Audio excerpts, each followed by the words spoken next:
अस्सलाम वालेकुम स्टूडेंट्स। ये आज जो हम लेक्चर करने जा रहे हैं ये वो लेक्चर है जो कि हमारी एक मुसलसल क्लासेस चल रही हैं, रिवीजन क्लासेस। उसमें वो स्टूडेंट्स जिन्होंने बाद में एडमिशन लिया था या जो बाद में हमारे पास आए थे उनको हम स्केलर्स एंड वेक्टर्स सिखा रहे थे। हमारी कोशिश ये है कि हमारे पास ऐसा मटेरियल इन लाइन पूरा सीरियल में अवेलेबल हो ऑनलाइन कि जिनसे हमारे बच्चे बाद में फ़ायदा उठा सकें। फाइनल एग्ज़ाम्स के डेज़ में उनके पास ये सारे लेक्चर्स अवेलेबल होंगे और वो उसमें देखने के काबिल होंगे। तो वो बच्चे जो यकसर इन लेक्चर्स को नहीं देख रहे हैं या इनकी प्रैक्टिस नहीं कर रहे हैं और कोशिश नहीं कर रहे हैं, वो यकीनन बाद में अपने सर पे एक बहुत बड़ा बर्डन सर पे सवार करके रखेंगे। इसलिए बेहतर ये है कि साथ के साथ इन लेक्चर्स को भी आप रिवीजन में अटेंड करते रहें और साथ इनकी प्रैक्टिस भी जारी रखें। मैं आज आपके सामने ये क्रॉस प्रोडक्ट जो जितना हो गया था हमारे पास, हमने उसमें प्रूफ कर लिया हुआ था। अगर आपके जहन में है कि क्रॉस प्रोडक्ट्स जो है एरिया ऑफ पैरेललोग्राम के इक्वल होता है, और नंबर 2 ट्राइंगल का जो एरिया है वो half of cross product of two sides होता है, ऑल्टीट्यूड इनटू वन साइड उसकी। तो ये हमने प्रूफ कर लिया हुआ था। बहरहाल आज हम न्यूमेरिक प्रॉब्लम्स करने का तरीका सीखते हैं और उसके बाद हम इसके न्यूमेरिक प्रॉब्लम्स करेंगे, तो इंशाल्लाह ये चैप्टर 1-2 लेक्चर्स में एंड हो जाएगा। तो फिर रिमेनिंग हम थर्ड चैप्टर पर आ जाएंगे और उसके ऊपर की ज़्यादातर क्लासेस जो हैं हमने ऑनलाइन पहले ही कर दी हुई हैं, तो इसलिए हमारे पास बहुत ज़्यादा वर्क ये वाला पेंडिंग जो चल रहा था ये ख़त्म हो जाएगा हमारे ऊपर से। अच्छा, अब आज हम जो करने जा रहे हैं वो हमने सीखना है क्रॉस प्रोडक्ट। क्रॉस प्रोडक्ट की मल्टीप्लिकेशन यानी न्यूमेरिक प्रॉब्लम्स हमने सीखने। देखिए, अगर एक वेक्टर हो ऐसे, ये है वेक्टर ए और इस पर दूसरा वेक्टर बी, ये, और इन दोनों के दरमियान एंगल है थीटा, ठीक है, यहाँ थीटा बनेगा। अब अगर मैं इस दो वेक्टर्स के प्लेन को कंटिन्यू करूं तो तकरीबन इस किस्म का, एक मिनट ठहरिए, ये देखें, अगर मैं किसी तरीके से मेरे पास कंपास होता है इस वक्त और मैं मेजर कर सकता है इसे, ये ऐसे, ये देखें, एक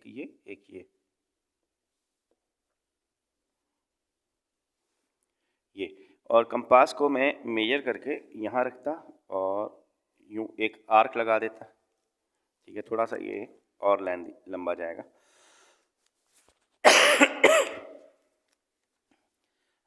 और इधर से मैं इसे ये से ज्वाइन करवा दूं तो आप देखेंगे कि ये एक शेप बनेगी और ये शेप होगी पैरेललोग्राम की। ये देख रहे हैं पैरेललोग्राम में। अच्छा, ये अब मेरे पास कंपास नहीं, मैं एग्जैक्ट बिल्कुल फिगर नहीं बना सकता हूँ, आप घर पे इसे बना सकते हैं, तो एक दफ़ा ट्राई कर सकते हैं। देखें, ये वेक्टर ए है और ये वेक्टर बी है। जितना ये है, जितना ये उतना ही ये है, इसलिए अगर ये ए तो फिर ये भी ए। अच्छा, और ये देखें, ये बी वेक्टर है, जितना बी ये भी बी। अब ये क्या चीज़ बन गई, ये पूरी ये बन गया है एक plane surface containing vector A and B. ये एक ऐसा प्लेन सरफेस है जो कंटेन करता है, जिसके अंदर मौजूद हैं वेक्टर ए एंड बी। और क्योंकि पैरेललोग्राम है, आमने सामने की साइड्स इक्वल्स हैं, डायमेंशंस में दो ही डायमेंशन चाहिए, एक इस वेक्टर की और एक इस वेक्टर की, ठीक है, दो ही मेजरमेंट्स चाहिए हमें। अच्छा, ये तो अब बन गया प्लेन सरफेस। अच्छा, plane surface containing vector A and B. जब हम क्रॉस प्रोडक्ट करते हैं यानी ए का क्रॉस बी के साथ करते हैं, देखें कौन सा पोर्शन आपको नजर आ रहा है, ये ए क्रॉस बी, जब हम ये करते हैं तो इसका मतलब होता है ये वाला वेक्टर, ठीक है, एक ऐसा वेक्टर जिसकी अच्छा, मैं इसको थोड़ा सा ऊपर ले रहा हूँ कैमरे को ताकि थोड़ा सा विजन मेरा बड़ा हो जाए। ये देखें, ये देख रहे हैं।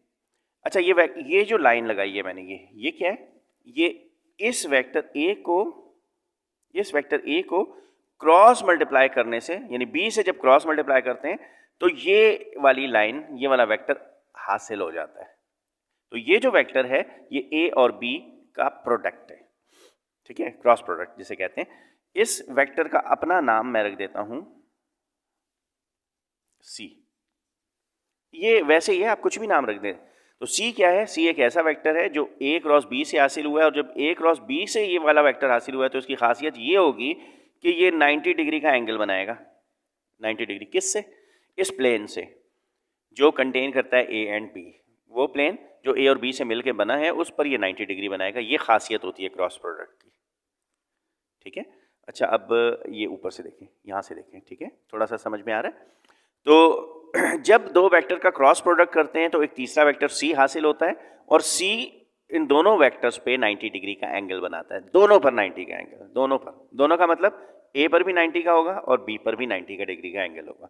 इसलिए अगर आपके जहन में हो कि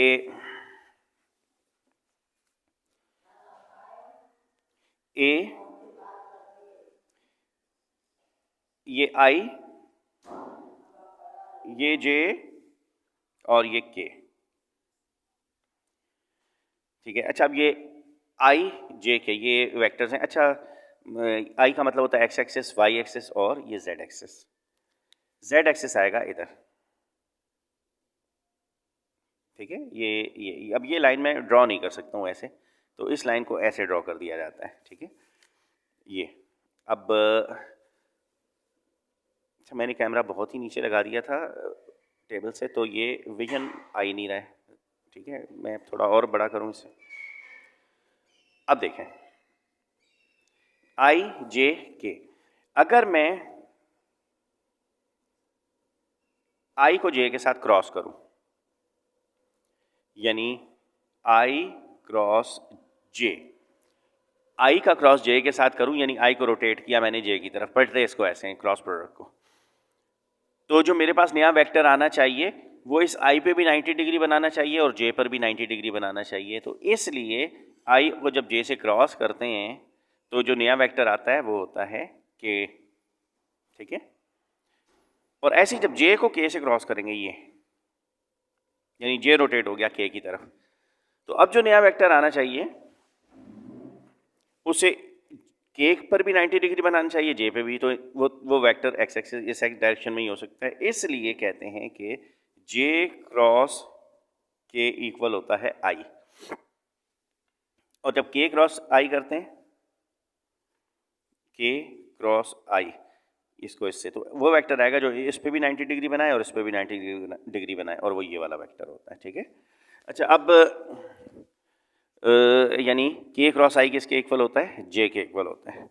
मैं ये कहना ये चाह रहा हूँ कि एक वेक्टर, एक एक्स एक्सिस है, एक वाई एक्सिस है ये, और तीसरा जेड एक्सिस है ये। अच्छा, अब ये दिखाने के लिए मुझे क्या करना चाहिए? ठहरें एक मिनट, मैं कोशिश करता हूँ। ये देखें, ये एक्स एक्सिस, वाई एक्सिस, तीसरा सपोज ये जेड एक्सिस, ठीक है। और अब देखो तो जब मैं आई क्रॉस जे करता हूँ, ये देख रहे हैं, ये आई और जे, ये क्रॉस करता हूँ इसमें, तो जो वेक्टर आएगा वो इन दोनों पे 90 बनाएगा और वो ये वाला होगा, ठीक है।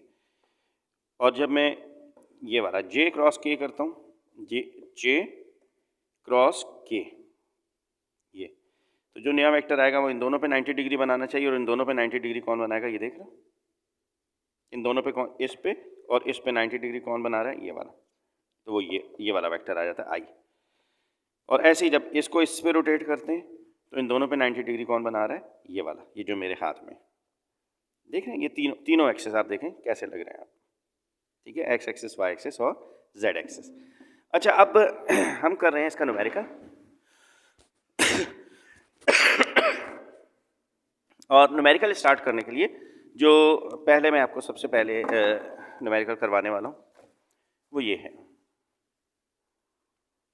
अच्छा, डिटरमिन आ यूनिट वेक्टर ये जो साइन बनाई है मैंने इसे परपेंडिकुलर पढ़ते हैं।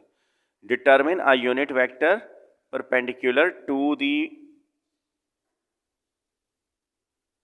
अच्छा इसने क्वेश्चन ही गलत लिखा हुआ है।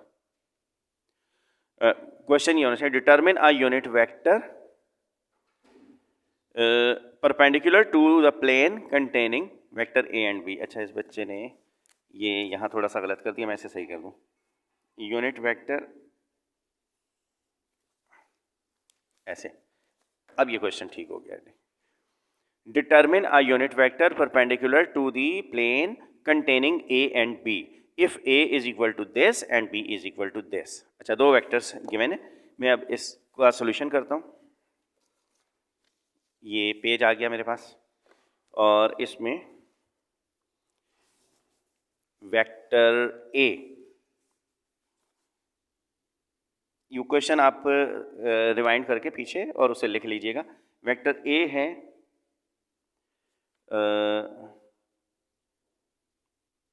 2i माइनस 3j माइनस के, और वेक्टर बी है i plus 4j minus 2k। आपकी बुक में ये एग्जाम्पल दी गई है 2.13, इसे ढूंढ लीजिएगा। एग्जाम्पल नंबर 2.13 एक क्वेश्चन है, सॉल्व क्वेश्चन है, उसमें ये देख लेना है। हमने मालूम करना है। अच्छा अब मतलब ये हो गया कि अगर ए वेक्टर है ये और बी वेक्टर है ये, तो हमें एक ऐसा वेक्टर मालूम करना है जो इन दोनों पर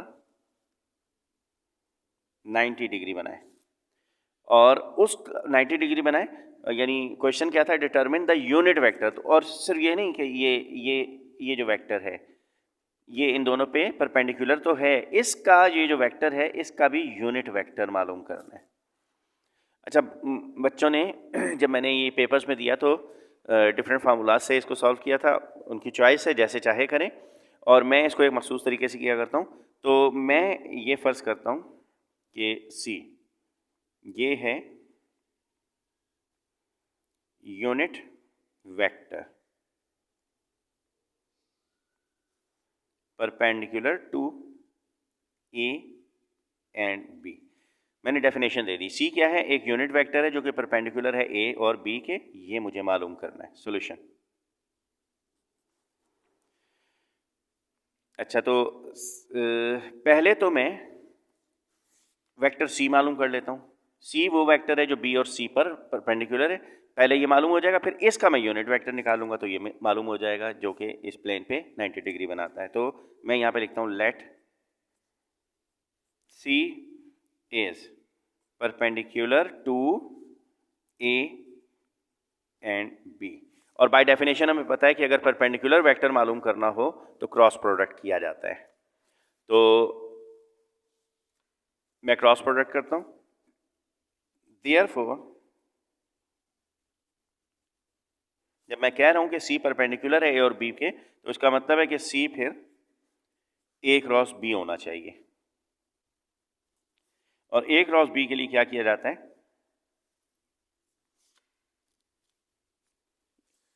ये तरीका है इसका करने का। यहाँ लिखते हैं आई जे के, और ये देखें आई के साथ, अच्छा पहले ए वेक्टर लिखा हुआ है ना, ऊपर देखें ए वेक्टर में आई के साथ क्या लिखा है 2, तो इस आई के नीचे 2, पहले ए के नंबर्स लिख देंगे। जे के साथ क्या लिखा हुआ है 3, और 3 के साथ साइन क्या है माइनस, तो ये लिखेंगे -3।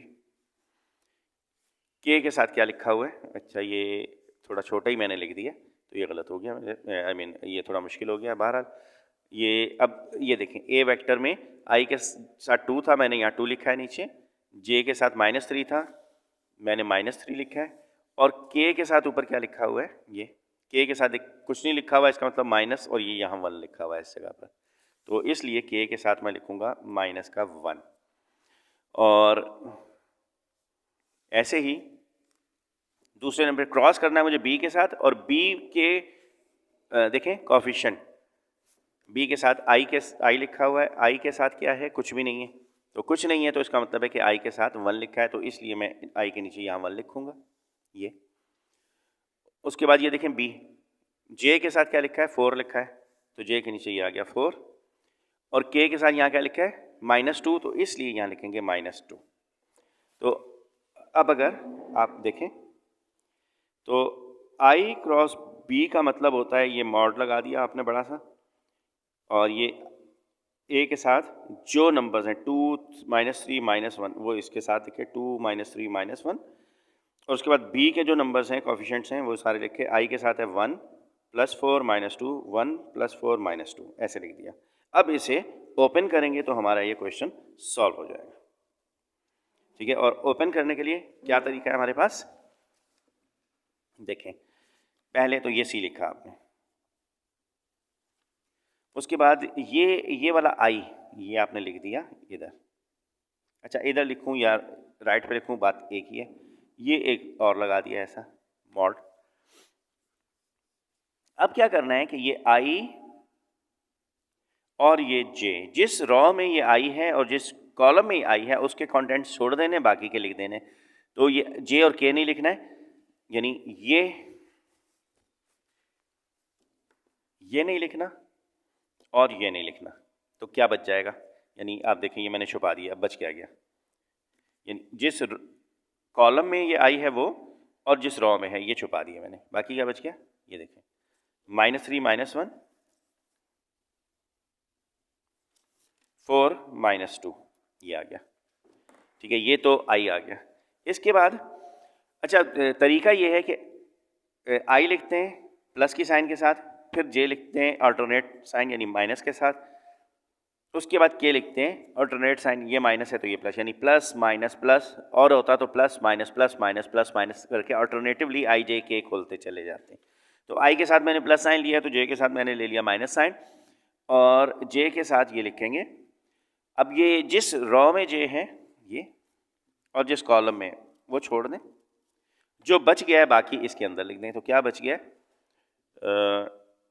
2 -1 1 -2, ठीक है, ये मैंने इधर लिख दिया।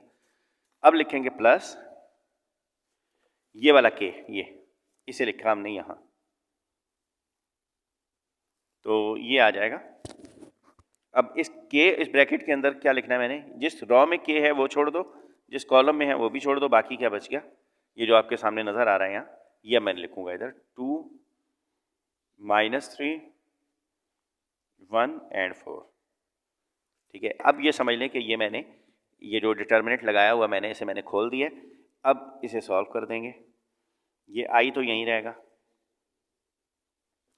तरीका ये है कि इसको इससे मल्टीप्लाई किया जाता है, यानी -3 को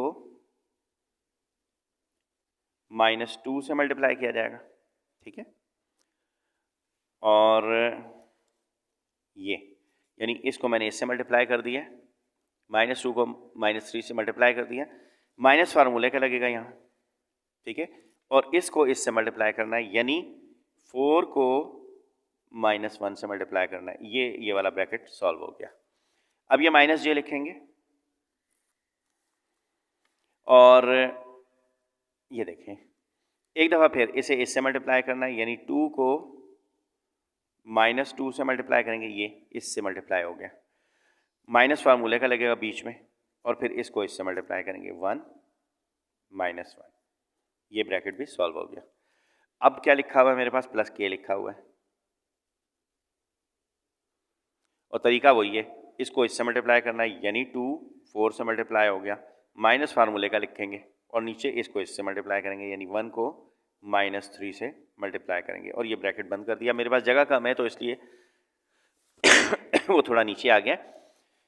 एक दफ़ा इसे गौर से करके आप कर लेंगे तो फिर ये सारी ज़िंदगी के लिए आपको आ जाएगा।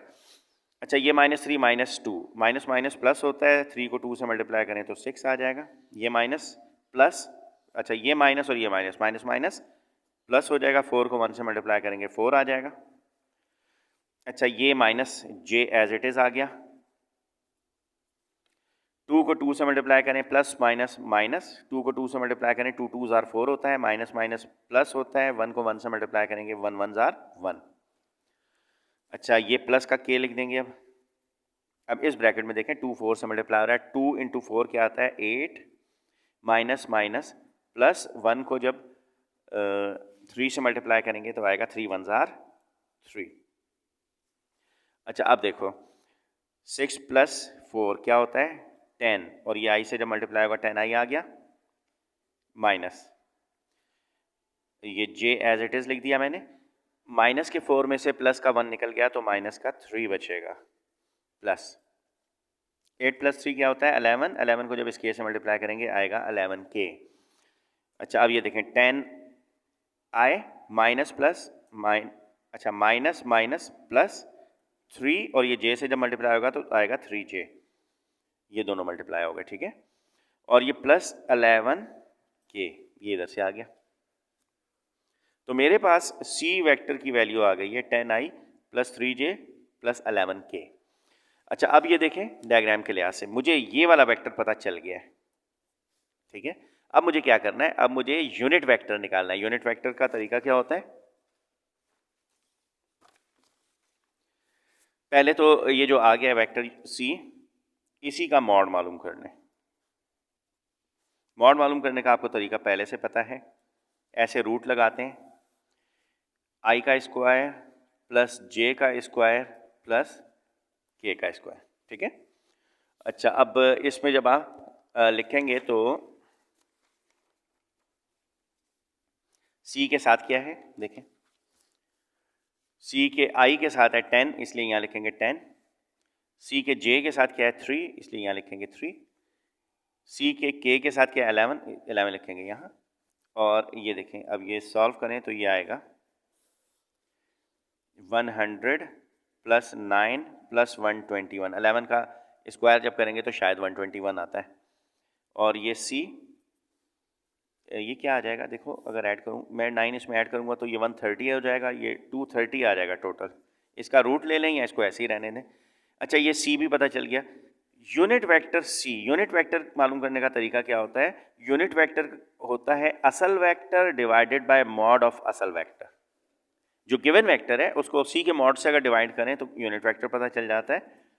अब c की जगह इसकी वैल्यू रख दें, c क्या था c वेक्टर था ये रहा आपके सामने, ये देखें c वेक्टर इक्वल है 10i plus 3j plus 11k divided by mod of c आपने कितना निकाला है, ये निकाला है 230, तो अंडर रूट 230,